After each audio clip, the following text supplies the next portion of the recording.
যে এসআইআর এর result out হয়েছে এবং তারপর সংঘাত যে কতটা চরমে পৌঁছেছে, কারণ ফের পথে নামতে চলেছেন মুখ্যমন্ত্রী মমতা বন্দ্যোপাধ্যায়। এসআইআর এর নাম বাদের প্রতিবাদে ধর্নায় বসছেন মমতা বন্দ্যোপাধ্যায়। 6 মার্চ মেট্রো চ্যানেলে ধর্নায় বসবেন মুখ্যমন্ত্রী, জানিয়েছেন অভিষেক বন্দ্যোপাধ্যায়। আমরা এই নিয়ে মাঠেও নামবো। 6 তারিখ মেট্রো চ্যানেলে মমতা বন্দ্যোপাধ্যায় নিজে এই নিয়ে প্রতিবাদ কর্মসূচি নিয়েছে। তিনি অবস্থান বিক্ষোভ এবং ধর্নায় দুপুর 2টো থেকে নিজে বসবেন। তারপরে পরবর্তী কর্মসূচি তিনি অ্যানাউন্স করবেন। 6 তারিখ, আগামী 6 তারিখ মেট্রো চ্যানেলে, মানে প্ল্যানেট ইস্ট যেখানে মমতা বন্দ্যোপাধ্যায় অনশন করেছিলেন, সেই একই জায়গায় আমরা অলরেডি দলের তরফ থেকে একটা চিঠি অথরিটিসদের কাছে জমা করেছি। 6 তারিখ দুপুর 2টোয় তিনি অবস্থান বিক্ষোভে বসবেন এবং সেখানে দলের সর্বস্তরের প্রতিনিধি, দূরে যারা রয়েছে আমি সবাইকে আসার জন্য অনুরোধ করব না, তার কারণ এসআইআর চলছে এখন, এই আগামী 10-15 দিনও খুব গুরুত্বপূর্ণ। কিন্তু কলকাতার আশেপাশে পার্শ্ববর্তী জেলায় যারা রয়েছেন তারা আসবেন নিজের এলাকা সামলে, এবং পরবর্তী দলের কর্মসূচি 6 তারিখ সেখান থেকে মমতা বন্দ্যোপাধ্যায় নিজে ঘোষণা করবেন। আমরা জানি যখন এসআইআর এর ঘোষণা হয়েছিল, একেবারে আমরা কি ছবি দেখেছিলাম আপনাদের সামনে সেই ছবি আরেকবার রেখেছি। 2025 সালের 4 নভেম্বর মমতা বন্দ্যোপাধ্যায় তিনি মিছিল করেছিলেন, তিনি পথে নেমে প্রতিবাদ করেছিলেন। তারপর আমরা দেখেছি সুপ্রিম কোর্টে তিনি সওয়ালও করেছেন। আর এবার একেবারে যেরকম তথ্য আপনাদের সামনে তুলে ধরলাম, অভিষেক বন্দ্যোপাধ্যায় বললেন দুপুর 2টোয় 6 তারিখ দুপুর 2টো থেকে তিনি অবস্থান বিক্ষোভে বসতে চলেছেন। অর্থাৎ রাজর্ষি, লড়াই যে থামলো না, সংঘাত যে আরো চরমে পৌঁছলো তা তো স্পষ্ট। দেখুন, নাম বাদ পড়েছে তৃণমূলপন্থী বিএলওদের জন্য, নাম আমাদের লোকেদেরও বাদ পড়েছে, আমাদের পঞ্চায়েত সদস্যের নাম বাদ পড়েছে। আমি এখন জগদ্দল থেকে আসছি, বাবার নাম আছে, মায়ের নাম আছে, কিন্তু মেয়ের নাম বাদ পড়ে গেছে। তৃণমূলপন্থী বিএলও সংগঠনগুলো তারা আজকে কি কি কাজ করেছে আপনারা তো দেখেইছেন এখানে দাঁড়িয়ে। তো আজকে প্রশ্ন হচ্ছে এটাই, চ্যানেলে আপনারা দেখেছেন xerox form, enumeration form, original form জমা দেওয়া হয়নি, জেরক্স ফর্ম জমা দেওয়া হয়েছে এক একটা জায়গায়। তো তাদের তো নাম বাদ পড়বেই। আজকে এই কাজটা কে করেছে? কাকলি ঘোষ দস্তিদার এমপি তার নিজের পরিবারের ইনকমপ্লিট ডিটেলস ফিল আপ করে জমা দিয়েছেন। চন্দ্র বোস ইনকমপ্লিট ডিটেলস জমা করে ফিল আপ করেছেন। অমর্ত্য সেন বয়সের তার মায়ের সাথে তফাৎ 15 বছরের নিচে, তাই জন্য তার ডাক এসেছে। প্রত্যেকটা clarification election commission on air ক্যামেরার সামনে এসে লিখিতভাবে দিয়ে দিয়েছে। প্রশ্ন হচ্ছে যে নামগুলি বাদ পড়েছে সেখানে দাঁড়িয়ে মমতা বন্দ্যোপাধ্যায় সিএতে ফর্ম ফিল আপ করতে বাধা দিয়েছেন।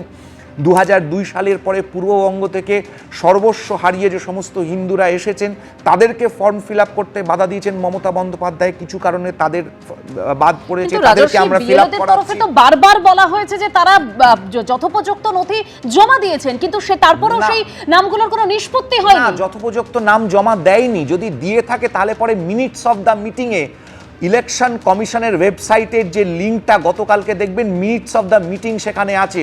ওই মিনিটস অফ দ্য মিটিংয়ের লিঙ্কে প্রত্যেকটা আলোচনার মিনিটস সেখানে দেওয়া হয়েছে। যে তৃণমূলের যে ডানকুনির যে কাউন্সিলরের নাম বাদ পড়েছে, আমি আসবো, কারণ অভিষেক বন্দ্যোপাধ্যায় তিনি আরো অভিযোগ করছেন যে ভোটার লিস্টে চুপি চুপি কারচুপি করা হয়েছে, জীবিত ভোটারকে মৃত বলে দেখানো হয়েছে। কি বলেছেন শোনাবো। ফর্ম 6 এ যদি আসি, মানে নতুন ভোটার 20 তারিখেও এর একটা নোটিফিকেশন করেছিল, আপনারা সেটাও দেখতে পারেন। সেখানে ফর্ম 6 এর সংখ্যা ছিল 6,33,762, 6,33,762। আর কালকে যে ফর্ম 6 দেখানো হয়েছে সেখানে দেখানো হয়েছে টোটাল হচ্ছে 1,82,036। তাহলে 4 লক্ষ কোথায় গেল? 5 লক্ষ বাদ দেওয়া আর ফর্ম 6 থেকে 4 লক্ষ বাদ দেওয়া, এখানেই তো 9 লক্ষ ভোটের হেরফের হয়েছে। একই জিনিস এরা মহারাষ্ট্রে করেছে, একই জিনিস এরা হরিয়ানায় করেছে, একই জিনিস এরা দিল্লিতে করেছে। আমি ইলেকশন কমিশনের বাইরে দিল্লিতে বলেছিলাম যে ভোটের চুরি ভোটার লিস্টে হচ্ছে। এই এদের চুরি যদি অন্য রাজনৈতিক দলগুলো আটকাতে পারতো, কোথাও আজকে বিজেপি ক্ষমতায় থাকতো না। এটা মানুষের ম্যান্ডেটে আসেন, কারচুপি করে এসেছে, চুরি করে এসেছে। এই কারণে এসআইআর কে আমরা বলেছিলাম সাইলেন্ট ইনভিজিবল রিগিং, চুপি চুপি ভোটের কারচুপি। আমি এখান থেকে সুব্রত দত্তর কাছে যাব। সুব্রত দা, আপনি শুনলেন একেবারে অভিষেক বন্দ্যোপাধ্যায় বলছেন এই যে কারচুপি, এই যে চুপি চুপি কারচুপি, এটা যদি অন্য রাজনৈতিক দলগুলো আটকাতে পারতো তাহলে এই পরিস্থিতি হতো না। কি দাবি করছে সেটাও নিজেও জানে না, প্রথম কথা হচ্ছে এটা। দ্বিতীয় কথা আমি বলছি যে দেখুন, এই যে কালকে যে ভোটার লিস্ট বেরিয়েছে তাতে যে নাম নেই, মানে রিজলভ হয়নি, নেই না রিজলভ হয়নি, তাতে 58.5% নাম 5টা জেলার থেকে এখনও ডিসপিউটেড রয়েছে। মালদা, মুর্শিদাবাদ, উত্তর দিনাজপুর আর হচ্ছে গিয়ে 2 চব্বিশ পরগনা, এই 5টা জেলায় 58.5% এখনও রিজলভ হয়নি। এটা গেল 1 নম্বর। 2 নম্বর, দেখুন এই রিজলভ না হওয়ার প্রশ্নে রাজ্যের সরকারের দায় আছে, কারণ ডে 1 থেকে এসআইআরে রাজ্যের সরকার, তৃণমূল কংগ্রেস তারা অফিসারদের দিয়ে অসহযোগিতা করেছে। কি কারণে, কেন অসহযোগিতাটা কেন?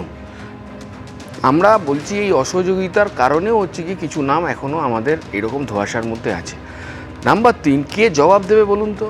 নো ম্যাপিংয়ের জন্য যে নাম এখন প্রকাশিত হলো না, নো ম্যাপিংয়ের জন্য 2002-এ হার্ড কপিতে নাম আছে কিন্তু ওর কম্পিউটার সেটা রিসিভ করতে পারলো না, সেই কারণে এখনও নাম প্রকাশিত হলো না। এই যে মানুষগুলোকে একটা আনসার্টেনটির মধ্যে ফেলে দেওয়া, এর দায় নির্বাচন কমিশনের নিতে হবে, এই দায় নির্বাচন কমিশনকেই নিতে হবে। এবং দেখুন, মানে সুব্রত দা, নির্বাচন কমিশনকে এর দায় নিতে হবে যেরকম আপনি বলছেন, কিন্তু তৃণমূলের তরফে যেটা বারবার বলা হয়, আমরা দেখেছি অভিষেক বন্দ্যোপাধ্যায় দিল্লি পর্যন্ত পৌঁছে গিয়েছিলেন, লজিক্যাল ডিসক্রিপেন্সির তালিকা প্রকাশের জন্য তিনি বারবার বলেছিলেন।